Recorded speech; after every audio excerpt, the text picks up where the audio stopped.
Welcome viewers to another English learning video. আজকে আমরা কতগুলো সহজ এক্সাম্পলের মাধ্যমে শিখব কিভাবে এক্সক্লেমেটরি সেন্টেন্সের ন্যারেশন চেঞ্জ করতে হয়। So let's go to our today's topic. তোমরা নিশ্চয়ই জানো যে এক্সক্লেমেটরি সেন্টেন্সের মাধ্যমে আমরা আমাদের বিভিন্ন রকমের আবেগ, যেমন আনন্দ, দুঃখ, ভয়, উদ্বেগ, বিরক্তি, এগুলো প্রকাশ করে থাকি একটা এক্সক্লেমেটরি সাইনের মাধ্যমে। আজকে আমরা এই চারটে এক্সাম্পলের মাধ্যমে খুব সহজে শেখার চেষ্টা করব যে এক্সক্লেমেটরি সেন্টেন্সের কিভাবে ন্যারেশন চেঞ্জ করতে হয়, অর্থাৎ এক্সক্লেমেটরি সেন্টেন্সের উপর ভিত্তি করে ডাইরেক্ট স্পিচকে কিভাবে আমরা ইনডাইরেক্ট স্পিচে পরিণত করতে পারবো। দেখো, প্রথম যে এক্সাম্পলটা আমাদের সামনে আছে, the girl said hurray I have won the award. মেয়েটি বলল, হুররে, আমি অ্যাওয়ার্ডটা জিতে গেছি। এখন এখানে কমা, ইনভার্টেড কমার ভেতরে যে অংশটা আছে সেটা হচ্ছে hurray I have won the award. এখানে এই হুররে শব্দটার মাধ্যমে নিঃসন্দেহে আনন্দ এই আবেগটা প্রকাশিত হচ্ছে, বা অতিরিক্ত খুশি এই আবেগটা প্রকাশিত হচ্ছে। ওকে, তাহলে এবার আমাদের দেখতে হবে যে এই ন্যারেশনের রিপোর্টিং ভার্ব কোনটা। তার সহজ উপায় কি, আমরা প্রথমে যেখান থেকে কমা, ইনভার্টেড কমাটা শুরু হয়েছে সেখান থেকে এটাকে দুটো ভাগে মনে মনে ভাগ করে নেব। একটাকে ধরবো ঘরের ভেতরে, এটা হলো ঘরের ভেতরের অংশ, আর এটা হচ্ছে ঘরের বাইরের অংশ। তাহলে এই বাইরের যে অংশটা, তার ভার্ব কোনটা, মূল ভার্ব কোনটা, সেড। তাহলে দেখো, এই সেড ভার্বটার সাহায্যে আমরা এই বক্তব্যটাকে রিপোর্ট করছি, সেজন্য সেডটাকে আমরা বলবো এখানে রিপোর্টিং ভার্ব। এখন এই রিপোর্টিং ভার্বটা এখানে কোন টেন্সে রয়েছে, পাস্ট টেন্সে, V2 ফরম্যাটে রয়েছে। ওকে, আমরা যখন এরকম ন্যারেশন চেঞ্জের সম্মুখীন হব, আমরা পরিষ্কার স্টেপ বাই স্টেপ করতে থাকি। দ্য গার্ল, এইবার এই সেট তুলে দিয়ে আমাদের বসাতে হবে হচ্ছে এক্সক্লেম। এবার যেহেতু সেট আছে পাস্ট টেন্স, তাহলে আমরা ডি বসাবো, এক্সক্লেমড।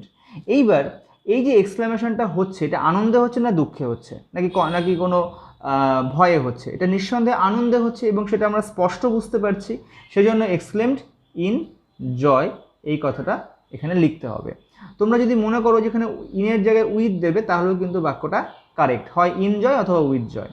আচ্ছা, এইবার এই কমা, ইনভার্টেড কমাটা তুলতে হবে কোন শব্দের সাহায্যে? দ্যাট এই শব্দটার সাহায্যে আমরা কমা, ইনভার্টেড কমাটা তুলব। ওকে, দ্যাট। এইবার সাবজেক্ট কোনটা? এখানে আই। আই বলতে কে? আমি বক্তার দিকে তাকালেই বুঝতে পারবো আইটাকে। বক্তা হচ্ছে মেয়েটি, তাহলে আই বলতে এখানে সেই মেয়েটিকে রেফার করা হচ্ছে, তাহলে মেয়েটির জন্য এখানে সি হবে, যে সে পুরস্কারটি জিতেছে। কিন্তু দেখো, এটা যদি আমি এটাকে ঘরের একটা দেওয়াল ভাবি, তাহলে আমি ঘরের মধ্যে ঢুকছি কোন টেন্স নিয়ে? পাস্ট টেন্স নিয়ে। ঘরের মধ্যে ঢুকে দেখলাম এখানে প্রেজেন্ট টেন্স বসে আছে। তাহলে যেহেতু পাস্ট টেন্স অতিথি হয়ে আমাদের ঘরে এসেছে, তাহলে প্রেজেন্টকে তার মান একটু বাড়াতে হবে, তাহলে প্রেজেন্টটা পাস্টে পরিণত হবে, তাহলে হ্যাভটা হয়ে যাবে হ্যাড। অর্থাৎ সহজ কথায় এখানে প্রেজেন্ট পারফেক্টটা হবে পাস্ট পারফেক্ট। তাহলে হ্যাড ওন দ্য অ্যাওয়ার্ড। বুঝতে পারলে কীভাবে স্টেপ বাই স্টেপ আমরা করলাম? আসি আমরা নেক্সট এক্সাম্পলে। দেখো, my friend shed to me, আমার বন্ধু আমাকে বললো, alas the poor man died of hunger, যে এই গরিব লোকটি খিদেই মারা গেছে, না খেতে পেয়ে মারা গেছে। তাহলে বুঝতেই পারছি এখানে অ্যালাস শব্দটা দুঃখের একটা বহিঃপ্রকাশ। তাহলে এই অ্যালাস শব্দটার মাধ্যমে দুঃখ এই অনুভূতিটা প্রকাশিত হচ্ছে। ওকে, তাহলে আমরা করতে থাকি মাই ফ্রেন্ড। ওকে, এখানে বুঝতে পারছো রিপোর্টিং ভাব কোনটা? এই যে কোটের বাইরের যে অংশটা, ঘরের বাইরের অংশটা, তার মূল ভাব কোনটা? সেড। এটা পাস্ট টেন্সে আছে, তাহলে এর জন্য আমরা কি দেবো? এক্সক্লেমড। কিন্তু এখানে দেখো, এক্সক্লেম করে কাকে বলছে উল্লেখ করা আছে, তাহলে এক্সক্লেম টু মি, আমার বন্ধু আমার কাছে এক্সক্লেমেশন করলো, আমার কাছে এক্সক্লেম করলো। কি করলো? এইবার দেখো, এক্সক্লেমটা করলো কিসে? দুঃখে নাকি আনন্দে নাকি ভয়ে? দুঃখে। তাহলে এখানে আমরা লিখবো ইন সরো, এক্সক্লেমড ইন সরো। এইবার এই কমা, ইনভার্টেড কমাটা তুলব, অর্থাৎ দেওয়ালটা আমরা ভাঙবো। দ্যাটের সাহায্যে আমরা ঘরের মধ্যে ঢুকলাম। এইবার সাবজেক্ট কোনটা হবে? দেখো, দ্য পোর ম্যান, সাবজেক্ট হবে এখানে দ্য পোর ম্যান। আচ্ছা, এইবার দেখো, পোর ম্যানের পর এখানে যে ভার্বটা ছিল সেটা ছিল ভার্বের 2 নম্বর ফর্মে। এখানে তোমাদের মনে রাখতে হবে আমরা ঘরের মধ্যে ঢুকেছি কোন টেন্স নিয়ে? পাস্ট টেন্স নিয়ে। ঘরের মধ্যে ঢুকে দেখলাম আবার পাস্ট, তাহলে ওই যে বললাম, যখনই গেস্ট আসে আমরা কি কি চেষ্টা করি, তাকে একটু ভালো মন্দ খাবার দেওয়ার, নিজেদের মানটাকে উন্নত করার। তাহলে পাস্ট তার মান উন্নত করতে চাইলে তার পরের ধাপে কে আছে, পাস্ট পারফেক্ট। তাহলে এটাকে পাস্ট পারফেক্ট করতে হবে, তাহলে হ্যাডের সাহায্য নিতে হবে, এবং তারপর ডাই ভার্বের থার্ড ফর্ম সেটাও ডায়েট। তাহলে এটাকে ডায়েটটা ছিল যেটা পাস্ট ইনডিফিনিটে ছিল, সেটা হয়ে গেল পাস্ট পারফেক্ট, হ্যাড ডায়েড, তারপরে যা আছে তাই, died of hunger. Okay, died of hunger. আশা করি বুঝতে পারলে step by step. My friend exclaim said to me, এটা হয়ে গেল এক্সক্লেম টু মি।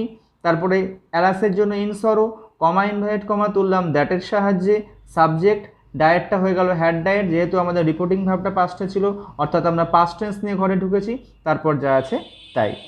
এবারে আমরা আসি নেক্সট সেন্টেন্সে।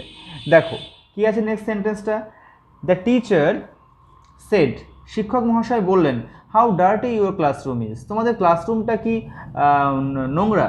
ওকে, তাহলে আমরা বোঝার জন্য পরের এক্সাম্পলটা একটু দেখে নেব। কি আছে পরের এক্সাম্পলটা, father said what a work of art, কি সুন্দর শিল্পকার্যটা। দেখো এই 3 নাম্বার এক্সাম্পল এবং 4 নাম্বার এক্সাম্পলে হাউ এবং হোয়াট এই দুটো শব্দ দিয়ে এক্সক্লেমেশনটা শুরু হচ্ছে। যখন দেখব যে কোনো এক্সক্লেমেশন অর্থাৎ কোনো এক্সক্লেমেটরি সেন্টেন্স হাউ দিয়ে বা হোয়াট দিয়ে শুরু হচ্ছে, সেক্ষেত্রে আমরা দুটো শব্দের সাহায্য নেব, একটা ভেরি আর একটা হচ্ছে গ্রেট। এই দুটো শব্দের সাহায্যে আমরা ইনডাইরেক্ট স্পিচ করব। কোথায় কোনটা ব্যবহৃত হবে সেটা কিন্তু আমাদের কানই বলে দেবে কোথায় কোনটা অ্যাপ্রোপ্রিয়েট। Let's see.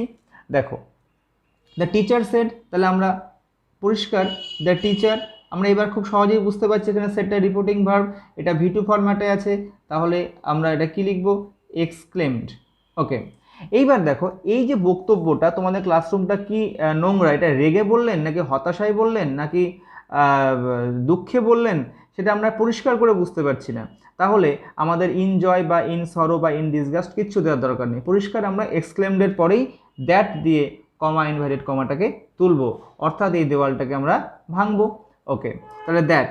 এইবার সাবজেক্ট কোনটা, ইওর ক্লাসরুম। তাহলে ইওর ক্লাসরুম বলতে কাদের ক্লাসরুম, এখানে টিচার বললেন, কাদেরকে বললেন তো উল্লেখ করা নেই, তাহলে আমরা ধরে নেব আমাদেরকে বললেন, তাহলে এটা হয়ে যাবে আওয়ার ক্লাসরুম। শিক্ষক মশাই এক্সক্লেম করে বললেন যে আমাদের ক্লাসরুম। এইবার দেখো ইজ, ইজ মানে কি প্রেজেন্ট, আমি ঘরে ঢুকেছি কোন টেন্স নিয়ে, পাস্ট টেন্স নিয়ে, তাহলে প্রেজেন্টটাকে কি হতে হবে, পাস্ট, তাহলে ক্লাসরুম ওয়াজ। এইবার দেখো আমি কি বলেছি, ভেরি অথবা গ্রেট, এখানে ভেরি দেব কেন, কারণ আমি যদি বলতাম যে গ্রেট ডার্টি তাহলে শব্দটা বেমানান হতো, এখানে ভেরিটা হচ্ছে মানানসই, তাই ভেরি ডার্টি।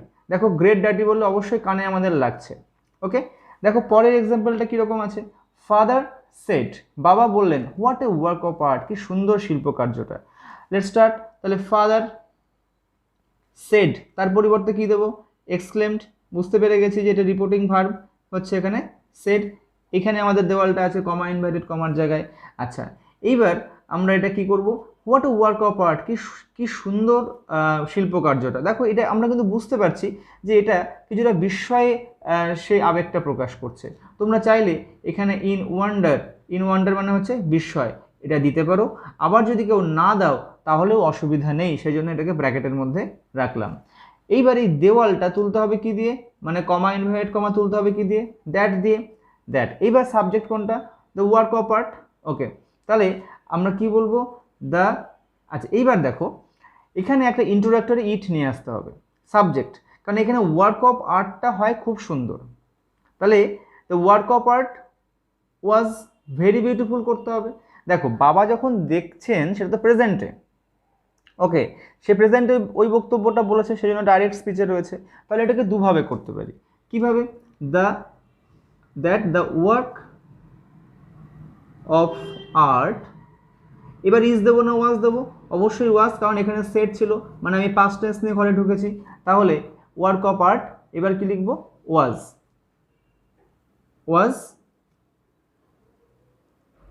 Very beautiful.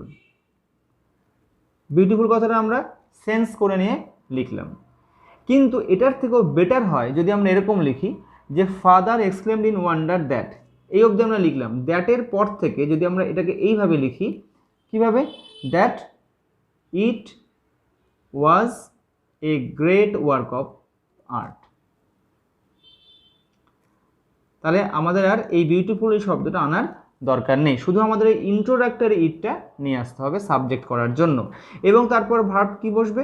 ওয়াজ, কারণ এই যে পাস্ট টেন্স নিয়ে ঘরের মধ্যে ঢুকেছি বলে it was a great work of art. কিন্তু দেখো এখানে যদি আমরা ভেরি দিতাম তাহলে it was a very work of art বললে বাক্যটা একেবারেই বেমানান লাগছে, সেই জন্য এখানে গ্রেটটাই হচ্ছে মানানসই, কিন্তু আগেরটাই ভেরিটা হয়েছিল মানানসই। তাহলে আজকের এই 4টে এক্সাম্পলের সাহায্যে আমরা বোঝার চেষ্টা করলাম যে কিভাবে এক্সক্লেমেটরি সেন্টেন্সের প্রাথমিক পর্যায়ের ন্যারেশন চেঞ্জ আমরা করতে পারি, অর্থাৎ ডাইরেক্ট স্পিচকে ইনডাইরেক্ট স্পিচে পরিণত করতে পারি। এই হুররে বা অ্যালাস এই টাইপের শব্দ থাকলে আমরা সরাসরি ইন জয় অথবা ইন সরো দেব। যদি হাউ বা হোয়াট দিয়ে কোনো এক্সক্লেমেটরি সেন্টেন্স শুরু হয় সেক্ষেত্রে আমরা কি করব? আমরা দুটো শব্দের সাহায্য নেব, কখনো সাহায্য নেব ভেরির, কখনো সাহায্য নেব গ্রেটের। ওকে, আশা করি তোমরা আজকের লার্নিং সেশনটা বুঝতে পেরেছো। আমরা পরবর্তীতে এই এক্সক্লেমেটরি সেন্টেন্সের কিছু বিশেষ এক্সাম্পল, যেগুলো এই গতানুগতিক নিয়মে হয় না, একটু স্পেশালভাবে সেগুলোকে করতে হয়, সেরকম কিছু এক্সাম্পল নিয়ে পরবর্তী লার্নিং সেশনে আমরা ডেফিনেটলি আলোচনা করব। দেখা হবে পরের লার্নিং সেশনে। তোমরা সবাই সুস্থ থেকো, ভালো থেকো। Thank you.